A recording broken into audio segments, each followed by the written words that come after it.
I'm going to ask everybody to describe one thing that they've been untruthful about. Suhel, we'll start with you. Saying that you're truthful. No, I'm joking, Anna. No, or an untruth of the times. Let's talk about what leaps out as you. We the people must be allowed to speak our minds without the moderator intervening every minute. The moderator won't be silenced. I want to take on a very logical point made by Shashi. Yeah. Shashi is unarguably one of the most formidable debaters of our time, but then having worked for an intellectual giant like the one he works for, sometimes logic escapes you. So, I want to take him back to the one point that I made at the very beginning, and you're absolutely right. The fact that we know how to distinguish the truth from the lies does not prevent us from believing that in this world, sometimes lies are perpetrated in a manner in order to either win elections, do whatever, change the narrative. So we're seeing exactly that. The post-truth world has both the deceit and the truth. To imagine that we only lived in a world of truisms and not lies, or only live in a world of lies and not truth, in itself is facetious. So how is it post-truth then? It is, because there's both. Everything's existing. You're finding out. If you go back to my opening argument, I said you may communicate a lie, but the lie never holds in a world such as this. Okay. Can I take that to Swapan? Swapan, you were sort of very dismissive about university professors, mainstream media, all of that. Me, that's cool. Do you think Donald Trump is a truthful man?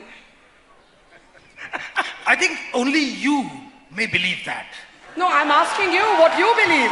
Because I'm asking you what you believe. You don't deflect the question back, you have to answer it. The point is very simple. You are trying to deflect the question. But this debate is not not a debate about Donald Trump. Nor is it about Barkha Dutt. This is about the entire issue of the world could have been reduced to who won the American election on November the 8th. Is that what you want it to be? Or is there something beyond Donald Trump? Is there something beyond Hillary Clinton? It's something beyond your thing, beyond your personal preferences. So let's pick up. Now this whole thing boils down to, can anyone honestly and truthfully be able to describe which side any of the seven spoke for? No. Were they therefore willfully lying? Yes. Were they willfully lying? Yes. Or was it a case of half empty or half full? Tell me that. You know, in India in 1857, about 3 million odd chapatis, as many as Donald Trump's retweets, were probably circulated, which to various people meant that the imminent demise of the British Empire in India. Now, were they guilty of a massive falsehood? To answer this question, it's very important because it suggests that much before social media was invented, people had their own ways of perceiving what the truth is.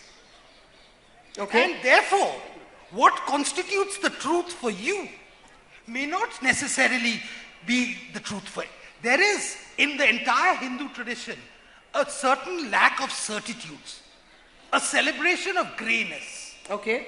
That everything cannot be in black and white. So you're saying there is no singular truth. You are saying there is no singular truth. I am saying that to talk about post-truth as something which suddenly got invented because Americans voted in a certain way is a facile argument characteristic of professors from Stanford or Brown or some other place. I want Luke to take that. I want to take it to... I want Luke, may I just, because it just relates to something Luke said and then I'll come to you, Anne. Luke, because you are the only person who spoke in this whole panel about facts. Yeah. And almost everybody else has suggested that there is a multiplicity of truths, there is a contestation of narratives, that everybody is free to take away a little bit of the truth and construct their own version of reality. You are saying truth is scientifically quantifiable. Well, I mean, there are things which happen factually. Even you might, you know, things do happen. Critics of Vladimir Putin are alive. Someone kills them. They are dead. It's a fact. Someone orders the killing. It's a fact. Yeah, I know, but you know, things do happen which are real. We're not living in a world populated by giant lizard people who secretly control everything.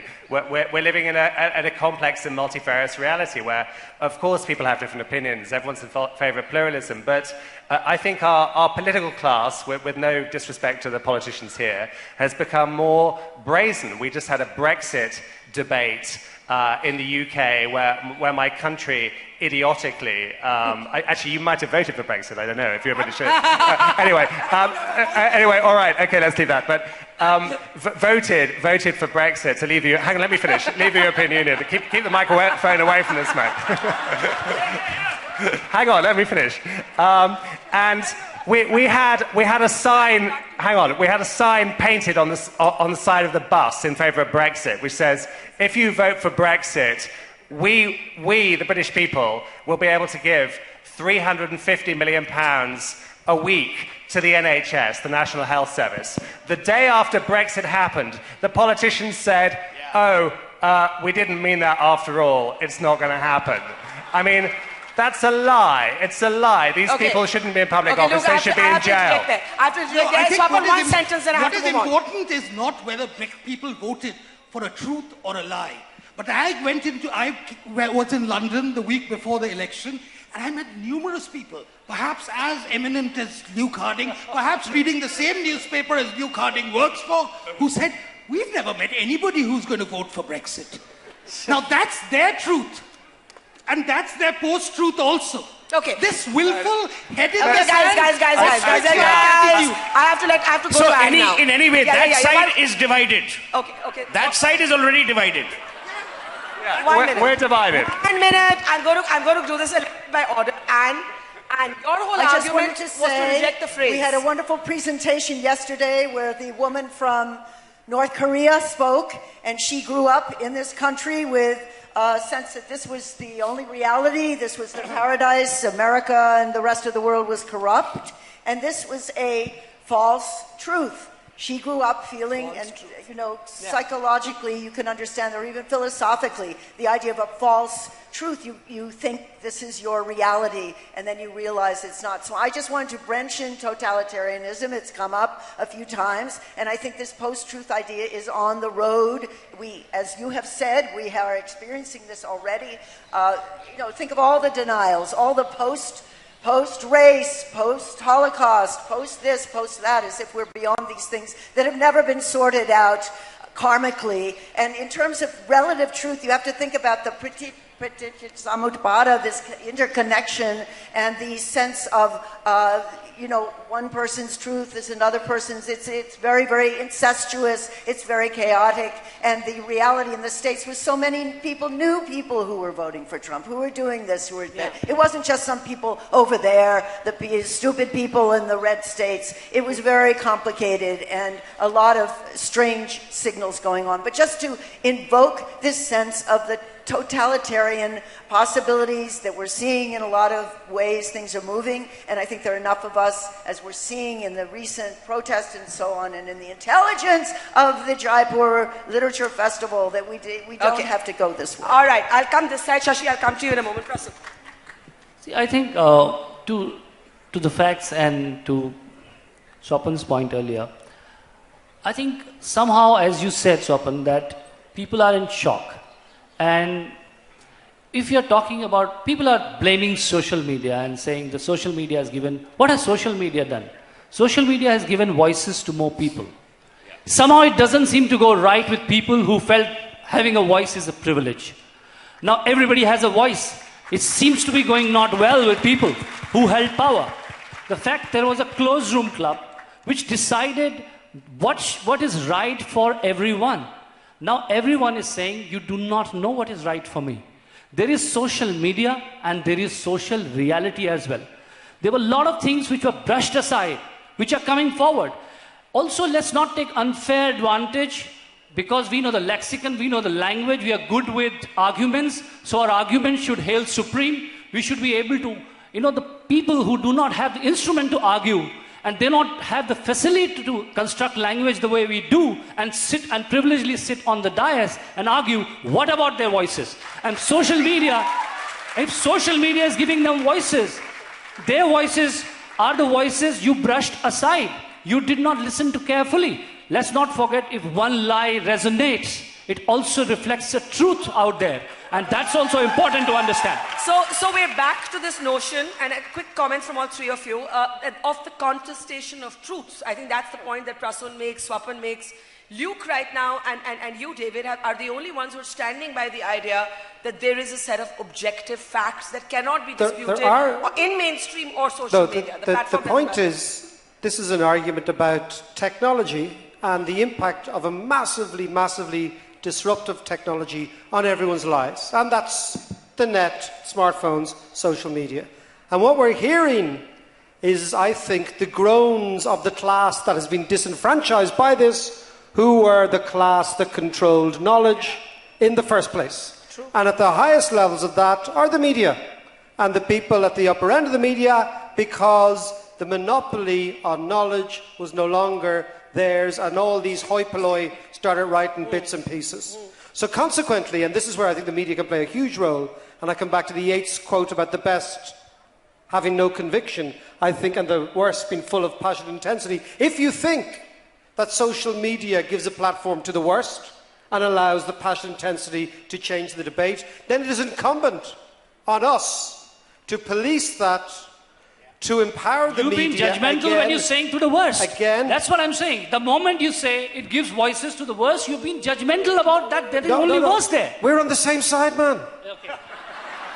I told you this Indian crap Nobody is on the same side, actually. This Indian stuff is hilarious. It's brilliant. I love it. Okay, so that's the point. Okay. Ashutosh, hang on. Okay, I'm glad they're still friends. There's an interesting question that comes up from David. Is all of this contestation of truth, or a singular truth, really a pushback against a kind of political, social, and intellectual elitism? Yes. Say that again. Is all of this a pushback against elitism in politics, media, and the public intellectual space? Well, I think there's no doubt that social media is freer than traditional media ever was. There's absolutely no doubt about that. But is it a pushback against the elite? But it's a double-edged sword. It does give a lot of space for people who would like to simply channel untruths. There's no doubt about that. But it also gives space for us to fight back. I think it's incumbent upon. I think you're right, absolutely right. So it's a double-edged sword. But one more thing, democratic politics also is a double-edged sword. So those who've been elected to power with untruths will have to deliver. And if they don't deliver, and if people like Luke are going to get to the truth about Donald Trump, about some others who have What about when truth doesn't matter? There was a lot of stories about Trump. It did not matter to the voter that he didn't disclose his tax returns. No, he's been elected. That he was misogynistic about women. It did not matter to the voter. No. But he has to deliver now on some of the promises made. If it does not deliver... You're actually speaking on our side of the argument, because my point is precisely that you don't... It's entirely possible to very sincerely disagree on the truth. So Swapan may have a set of truths as a BJP supporter, which I don't have as a Congress supporter. But in a democracy, there's no harm in that. It's better that we have a fair contestation between two people sincerely believing in their own version of the truth, and let the voters choose which truth they want to support. One sentence, and I have a question for both Shashi and Suhel. But here are things that Swapan needs to confront. Which are? A, that Obama was born in Kenya is a falsehood. Point number one. Yes. Point number two, that Muslims in New Jersey were applauding the raising and the attack on World Trade Center is a falsehood. I may add one more, that demonetization is equal to taking money from the rich and giving to the poor is a falsehood. It's an utter falsehood. That has to be confronted. So I think we finally have the germ of the debate. That people may know the falsehood. I just want to make a very small point. Okay. You see, I think Barkha, Sanjoy, there are many falsehoods and truths. One at a time. But if certain people believe that certain things are the truth and deny what Ashu Vasni says is a falsehood, that is less a commentary on the facts, but more a commentary on the person saying it. So it is really the credibility of the person saying it. Swapan. That is really. Mr. Ashu Vashni, the day demonetization happened, you said it's a failure. Swapan Dasgupta. Just throw a bottle and kill him. Swapan Dasgupta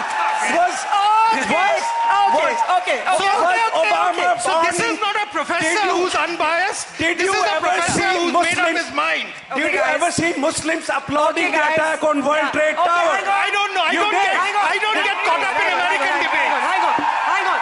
Barkha will play the Speaker of the House and say, "Shant rahiye, shant ho jaiye." No, you have not allowed. Okay. 1 minute.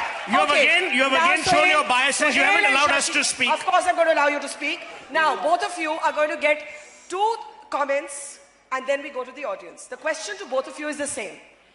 Does the majority opinion get to settle what the truth is? That is something we have not addressed in our conversation. Swapan alluded again and again to the people's wisdom. So if 80% believe something to be true, does it become true? No, it doesn't. It doesn't. Yes. And no one's argument, neither Swapan's nor mine, I can't, yes. I don't want to speak for him or usurp this. Neither Swapan Dasgupta nor I have said that if the majority believe that, Barkha works for Fox News, that becomes the truth. You mean Ornab? No. This is a serious point. I think the point that Shashi made is valid. And let's understand the context. The issue is we are both pretty clear on the fact that yes, you can contest the truth, but it can only be contested through the window of facts. Okay. But we've had a history since the evolution of man where facts are also interpreted to suit agendas. We've seen that over and over again in our country. What would you call that conversion, that manipulation of facts? Let me just give Barkha one sentence answer for instance, to her question. Congress is the only party which does not have a dynasty. They elect Rahul Gandhi. Why do you keep saying dynasty?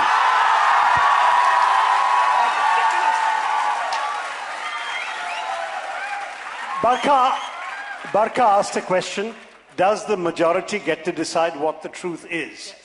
My answer is no, but the majority in a democracy gets to decide which version of the truth prevails, which version is more persuasive. Brilliant. Now, hang on. So if the majority thinks it's okay for marital rape to not be recognized, for triple talaq to continue, you would say that's the view that should prevail? That is the view that can I... But Barkha, you're not standing for election. For example, we have the Section 377 issue where I believe 377 is wrong in accusing people of being unnatural when they lead their normal love lives. Exactly. Now, when I try and raise that, a majority in Parliament rises up against me and says no. So in a democracy, their view does prevail for now. Should it? For now. Should it? Of course not. That's why I'm against it. The point is, we're describing the world as it is. Okay, I have to go to the audience. Listen, guys, this is pretty raucous, so we've got to control this. I'm going to call out about 3-4 questions. Please stand up, ask a question. Do not offer an opinion, ask a question. This young person here. Yes. The mics have to reach you. Huh? We don't have time for opinions. We have 6 minutes left. No. I am a moderator. Ask the question to the panel. Because I haven't spoken. I haven't got a chance to speak. No, listen, guys. You call me for a separate panel and ask me as many questions as you want to. Ask the panel what you want to. Yeah. Calm down. You need a mic. It's coming to you. It's coming to you. Hand him the mic. 7, 8 to 1,000. 8 to 9. Okay, now calm down and what's your question? Yeah, thank you. So my question to you, sir, is that Barkha ma'am has been you. Yeah. So Barkha ma'am has been... Just ask the question.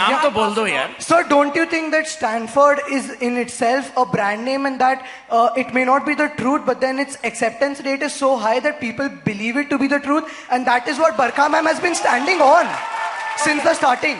Okay. So who wants to take? Suhel, you want to take this? No, I have nothing to do with Stanford, boss.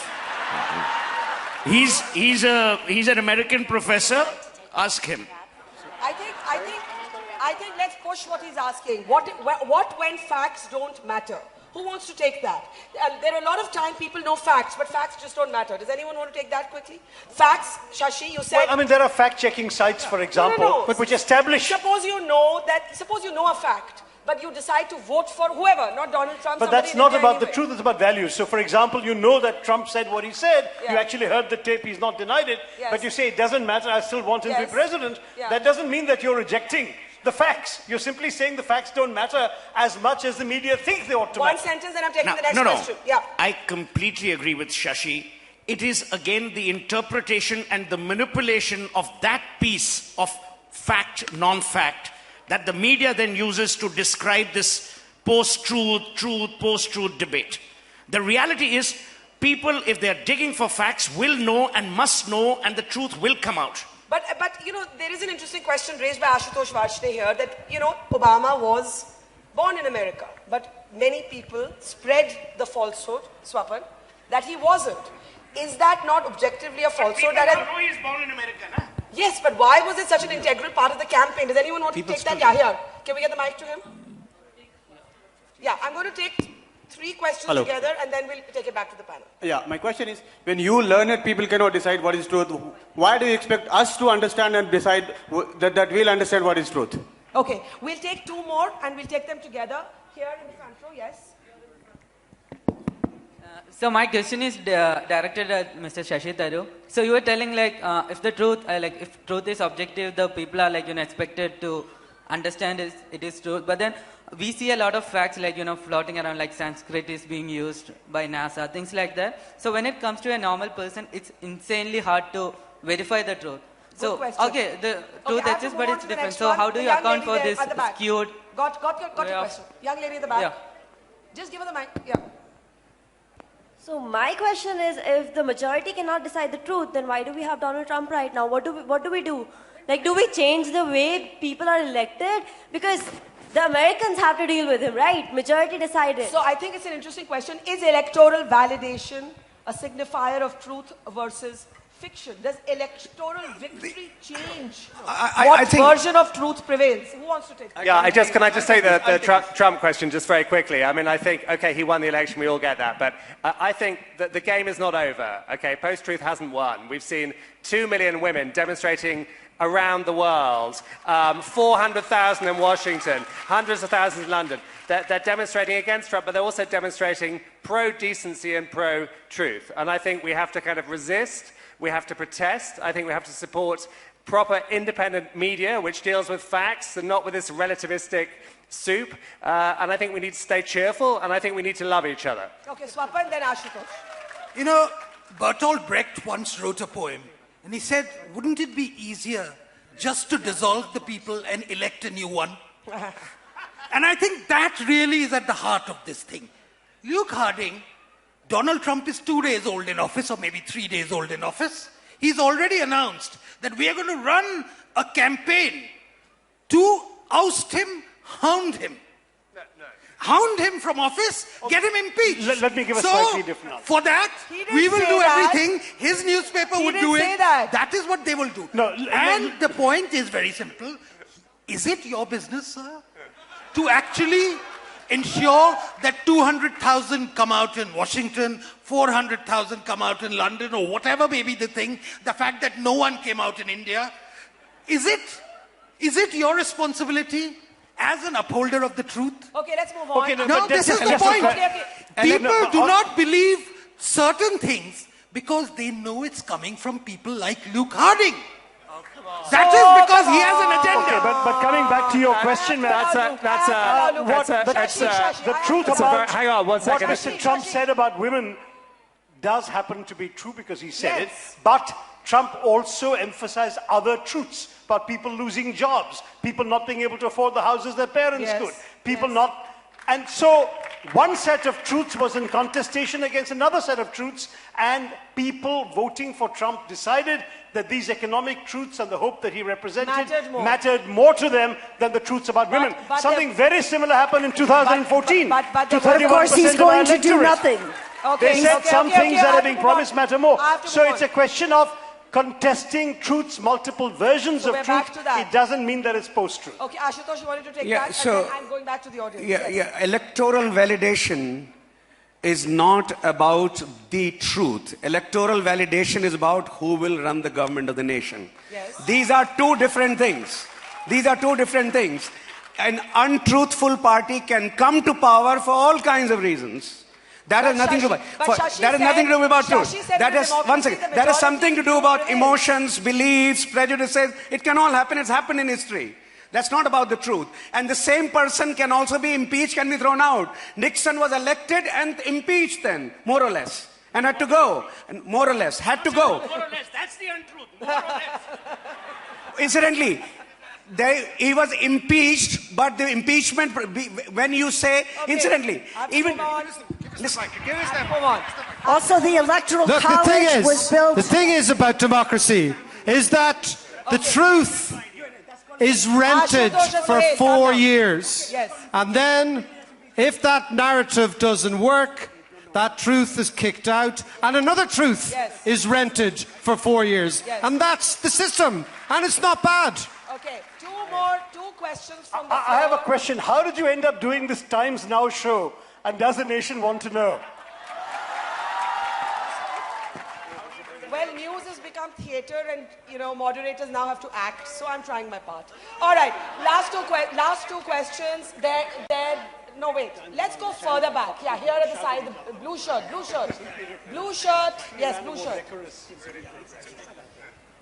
Good grief, really. My question is blue shirt, yes. that the Donald Trump and Putin we are talking about, we are forgetting the good. They are pitted truth and good against each other.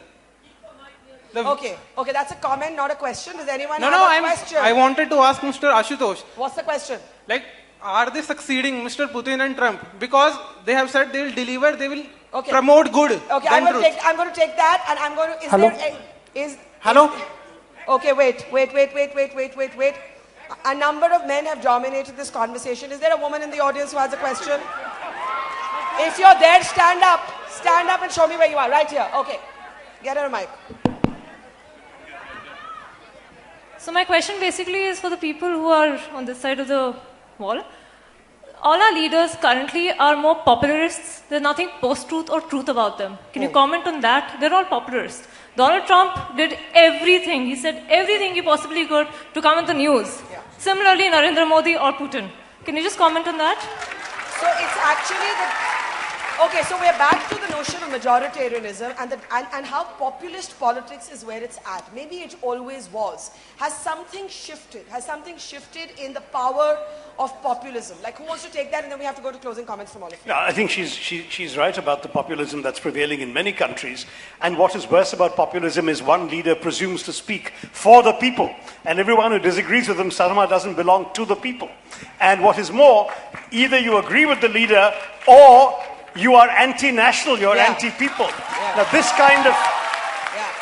this kind of politics is not post-truth, frankly. It is falsehood, it is false. I didn't answer that question that was addressed to me earlier from the gentleman who said, how do we ordinary people know? The fact is there are various ways you can check. As I said in my brief remarks at the beginning, on the internet you can go on sites that will actually verify the truth and that are reputable, that are backed by serious research organizations. Well, the question is not what the truth is. I have 3 husbands. The question... I haven't met them yet. How's that for truth? Well, I suppose the answer is you should go on Wikipedia and change it or get somebody who knows. Oh, I did all of that. You did all of that. So the point is that, yes, you can check. The issue is not really whether the facts are controvertible or not. For the most part, the facts are available.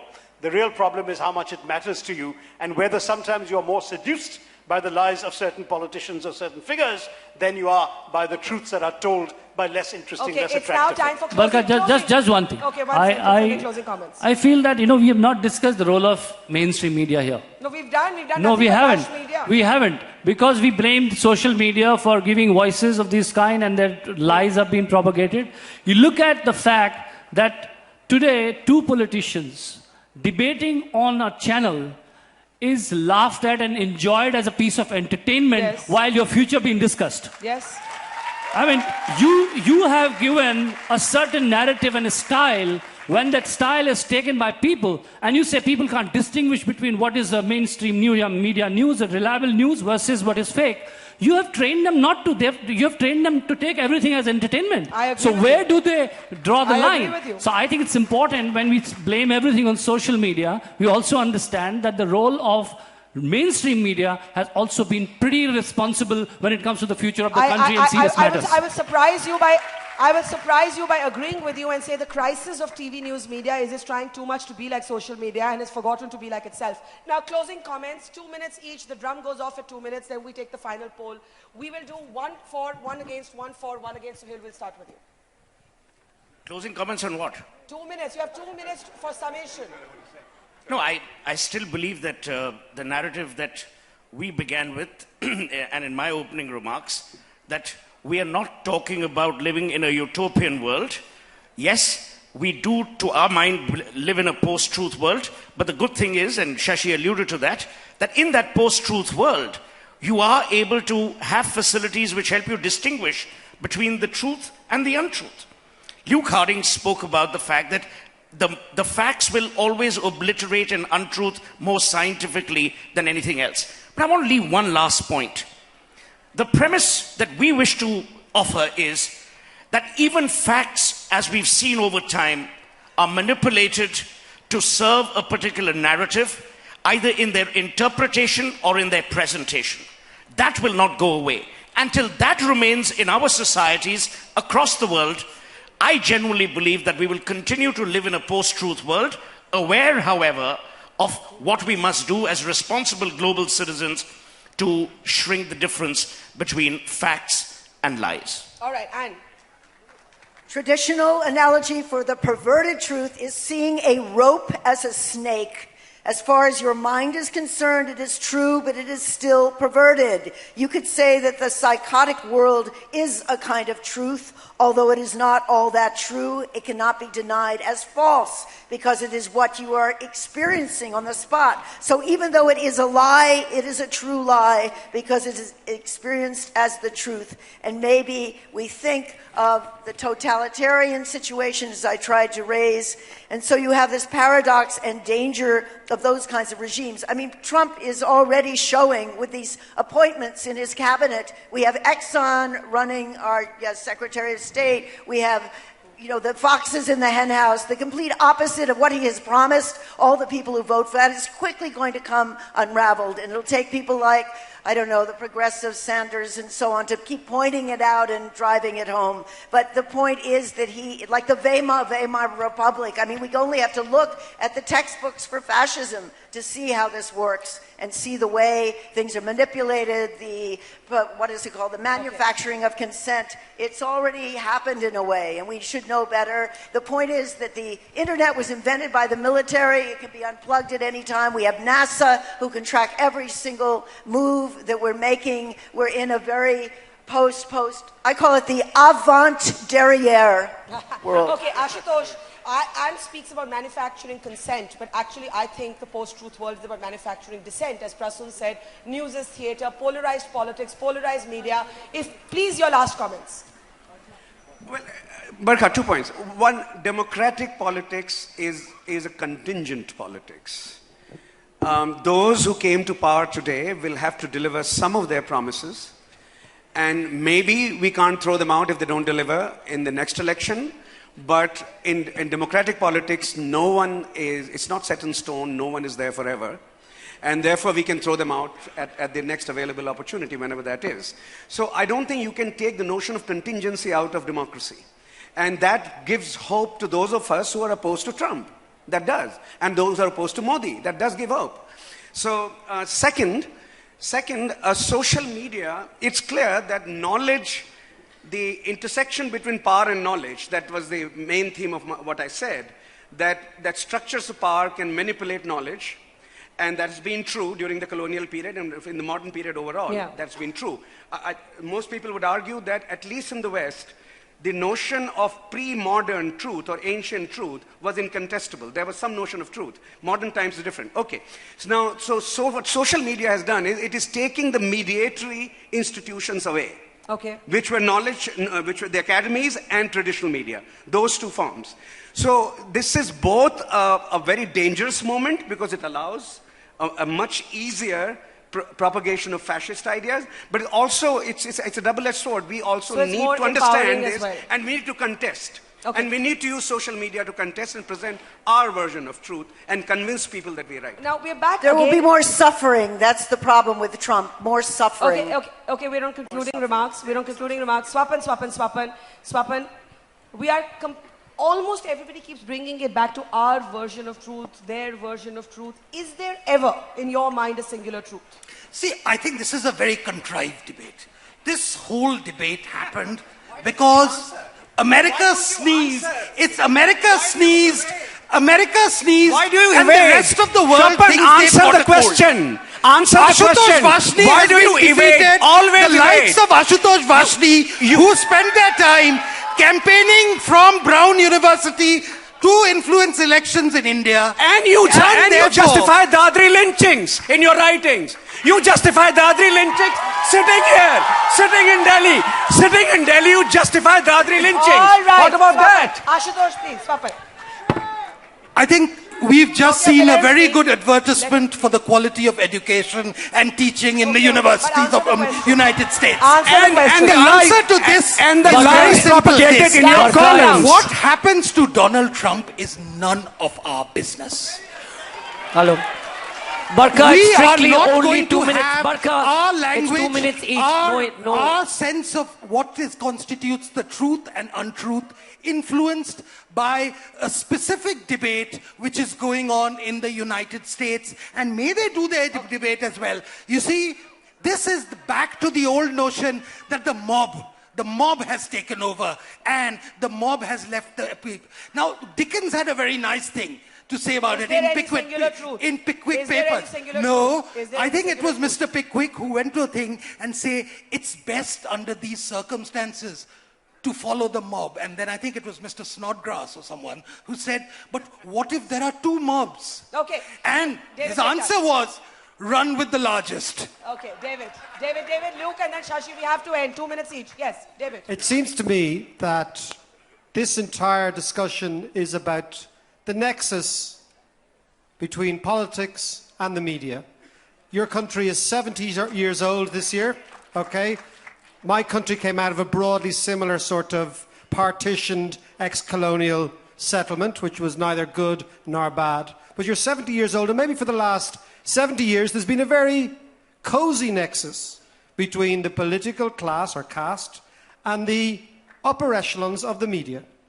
And this is all about an assault on that convention and those typically at the upper echelons of the political media, very conventional people who think they're unconventional, but they're very conventional.